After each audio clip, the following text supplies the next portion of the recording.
Ja, jeg vil tale lidt om seismiske bølger og hvordan at vi kan bruge dem i forhold til at se ind i jordens indre. Der er to forskellige former for seismiske bølger. Der er p-bølger, som vi også kender som primærbølger, længdebølger og de her longitudinale bølger. Derudover der er der de sekundære bølger, som vi kalder for S-bølger, eller tværbølger, eller transversale bølger.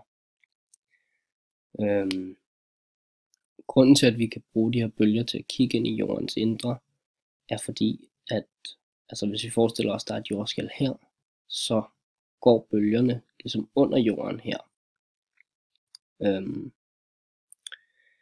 Der hvor vi så kan se, at der er en ændring i massen i forhold til jordens indre, er som der er tegnet her, at det ligesom går ned i et nyt lag. Fordi heroppe, der er det bare den samme, ligesom tid det kører efter. Det vil sige, hvis vi forestiller os, at vi har det her koordinatsystem, eller det her diagram, hvor vi har længden her og tiden her, så her i de første tre bølger, hvis man kan sige det sådan, der vil vi bare se en lineær frekvens. Hvor der så sker den her ændring, det er her efter 200 km, fordi der begynder de her bølger så at gå hurtigere. Det er fordi, at de kommer ned i det her mere faste og tætte materiale, der er hernede.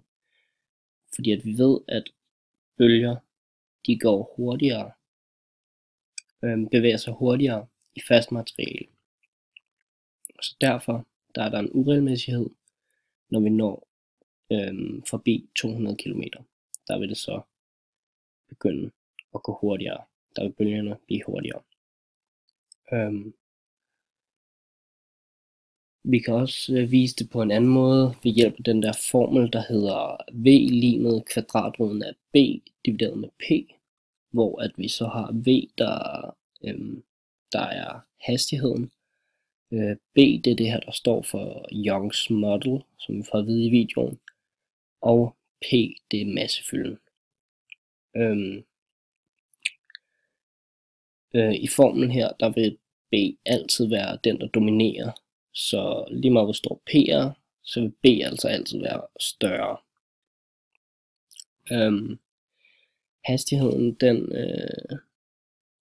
den kan vi vise, den øges eller går hurtigst i faste stoffer, end den gør i væsker, men den